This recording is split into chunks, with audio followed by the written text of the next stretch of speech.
I saw some news that it's sort of lascivious on the outside, but I think there's a deeper thing it reveals, which is that Kamala Harris raised and spent more than $1 billion on her campaign. In fact, she had a $20 million deficit. And here's what surprised me. She spent millions of dollars on those celebrity endorsements and concerts. She spent, according to FEC disclosure, $1 million was paid to Oprah Winfrey for Kamala Harris to go on the Winfrey Show. And I thought that was an organic endorsement. I thought that was, a couple of Democrats hugging it out. She paid $1 million for that. She flew to the Who's Your Daddy podcast. And actually, she didn't want to fly across the country, so she had the set built in a hotel room, $100,000. I understand they paid Beyonce up to $5 million. No, but they built out the podcast for Call Her Daddy, not a Who's Your Daddy. I made the same mistake. Oh, they built it out to make it look like she was in studio. Right. $100,000. Can you imagine though? What blows my mind?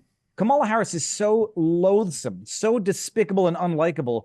Even $100 millionaire, billionaire dollar celebrities need to get paid in order to appear with her. Like, she is the hated kid in high school that has to literally pay people to be her friends. And Oprah is so flipping greedy. She's worth however much she's worth. Yeah. She asks for $1 million to appear on stage. It's no one who goes out to watch Elon Musk or Trump speak ask to get paid, as far as I know. And I did look into it. The Washington Post put out a very deceptive article where they said influencers are making profits promoting Trump or Kamala. And then you go into the article, and then at the end of the article, it says Trump doesn't pay influencers for their content because he doesn't need to. Yeah. But these people, they're, in addition to being wealthy beyond their wildest dreams, are greedy. And she's so hated, she could not find any organic support out there. But there's something a little bit deceptive about buying a review. It's like it would be like if a movie was released and they paid movie reviewers to say, "I loved it, 2 thumbs up," as opposed to an organic review that someone actually loved it. I think it's weird that all these Hollywood lovies, as they're called in the UK, the lovies, I love that phrase, we should bring it into North American discourse, all these lovies who, they do support the Democrats, they wouldn't do so for free. I mean, when Hulk Hogan or when some of these other right of center celebrities show up, they're not being paid $1 million. They're there because they believe in it. They're there because they love the excitement. They're stretching their legs politically for the first time. There's something hollow about someone who is so scripted. I wonder if she paid to get on Saturday Night Live. On the last Saturday Night Live before the election, they had a bunch of soft focus pieces to try to humanize her. It hasn't come out yet that she paid her way in, but it wouldn't surprise me if she did. No, it wouldn't. But that was a campaign finance violation in any event, because that was not an appearance. That was circumventing equal airtime rules for the FCC. But it's even worse. Like, the conservatives who come out and support Trump, not only do they not ask to get paid, but they actually sacrifice things to do so. They sacrifice roles in Hollywood, like James Woods, Chuck Woolery, Peter Thiel. They sacrifice stuff to do it. Not only do they not ask to get paid, but it's not just inorganic, insincere. It's fraudulent. This is Mockingbird media level manipulation of public opinion. And Ezra, I think it does happen in the movie industry. That's why nobody listens to Rotten Tomatoes anymore. Right. And that when the critics say it's great, but the audience says it's terrible, and inverse, why that's happening. They do get paid. They get blacklisted if they don't give proper reviews. In the same way, they get paid or blacklisted if they decide not to support Kamala. And I do think a lot of it is paid, and a lot of it is extorted or favors bought in advance. I don't think it's an accident that the overlap of the P. Diddy party list and the Kamala Harris supporters is what it was. Whether or not it's blackmail, or whether or not it's them saying, make this problem go away and I'll publicly appear for you, it's not organic and it's not authentic. You're so right. I like celebrities too, I guess. I'm not really celebrity obsessed. I like music. If I go to a political rally, I think it's sort of cool if there is some music, but I'm really there for the message. There's something demeaning and condescending in a bigotry of low expectations that you would think, well, I'm going to have a Beyonce concert. She actually didn't sing. She just gave a speech. I'm going to have a Beyonce concert, and that will be enough to make urban, AKA black voters, vote for Kamala. There's something condescending to saying, if I show you a concert, is that enough to make you convinced that I should be president? And Joy Reid, the the commentator, I think she's on MSNBC, she said, how could that go wrong? That was the perfect campaign. Here, take a look at this clip. And so what you've seen in the last couple of weeks, if this is an audition for managing a complex organization like the United States, Kamala Harris has passed the audition flawlessly. This has been, in many ways, a perfect campaign, a brief, and she had barely any time to put it together. But just as a managerial matter, it's been brilliantly done. She's reached out to every possible constituent. She thought it was the perfect campaign to buy all her favorite Spotify, playlist. If someone had a really cool concert on, I'd love the concert, but I'm not going to switch my political ideology because someone played music for me. Well, no, Joy Reid is an idiot, and I think she's even got the wrong assessment on this. It was the only way to get people to Kamala Harris campaigns, right, to get them to the events. Right. Kamala Harris, for all of her railing against Trump, only interested in campaign size and people are bored and leaving. She was the only one fixated on the size of rallies. She was the only one who had to literally dupe people into attending the rallies under the promise of music. Trump, people wait. They don't go there for the performances. They go there to hear Elon Musk talk about the future of the world.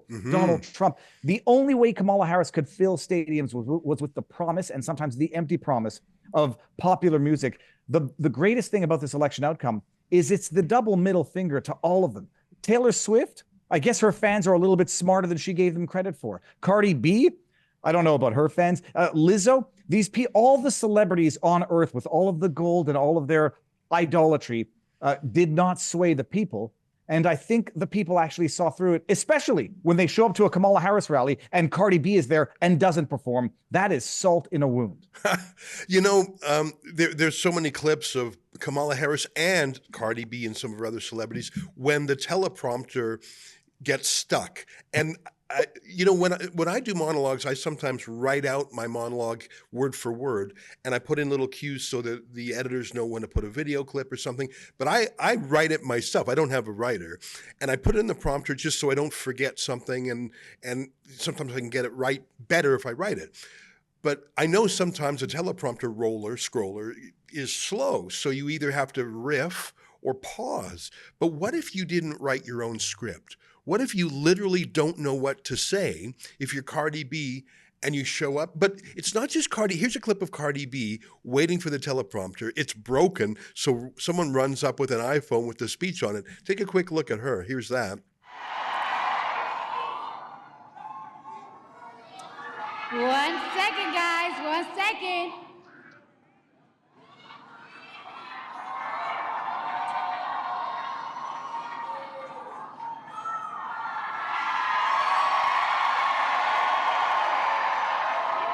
Okay, so I don't take lightly the call.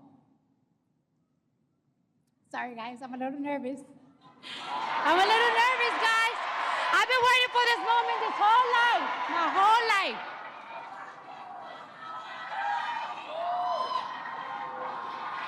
I need patience over here.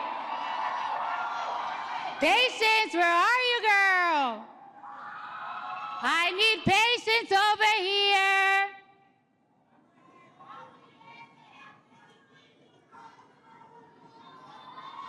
Hold on. How you guys doing tonight?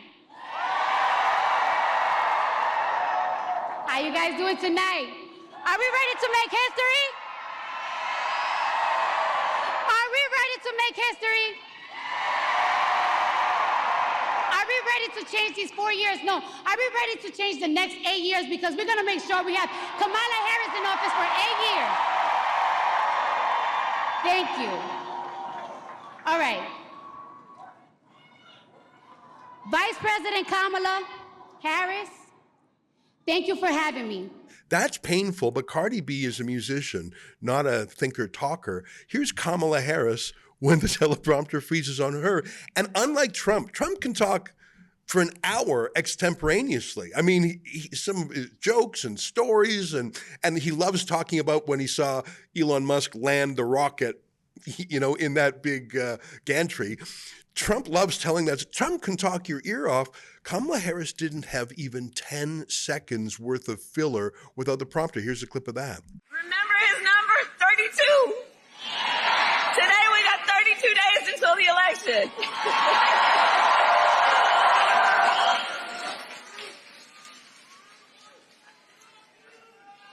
So 32 days. 32 days. Okay, we got some business to do. We got some business to do. All right. 32 days. And we know we will do it.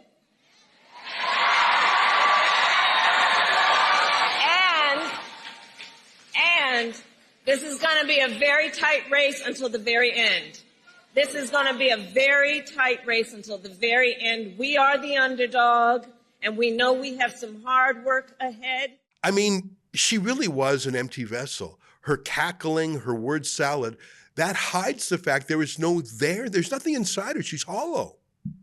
Ezra, those are very, very embarrassing clips. The worst is Cardi B, it was a full, 90 seconds of meltdown. And it's not just that they didn't write their speeches. It's totally inauthentic. They don't not only believe in what they're saying, they don't know what they're saying, but the inability to fill a 90-second void with something of coherent intermingling with the crowd, it illustrates a level of lack of intelligence that's meaningful. But with Cardi B, who cares? Kamala Harris, it's like, you think, first of all, I never use a teleprompter because I find it distracting. Like, there's nothing more distracting than having to read. It's in the head. I can think it. I can see it before I say it. Kamala Harris doesn't even understand policy, doesn't even understand geopolitics to fill 30 seconds of airspace. Trump sat down with Rogan for 3 hours, whether or not you thought the conversation no one else in the room meandered. to help. That's how Rogan does it. It's Absolutely. you and him in the No room. one in the room to help. No one to flag and hey, stop asking questions, Rogan. Nobody to interfere. And whether or not you thought some of it was meandering, when you answer a question, sometimes the answer meanders. Kamala Harris had no understanding of anything. And that meltdown that she had on the 60 Minutes interview, we have to find a deal. Dana, we have to get a deal. Just deal, deal, deal. What's that deal look like? It looks like a deal. She was vapid, but above that, detestable, just detestable person. You know,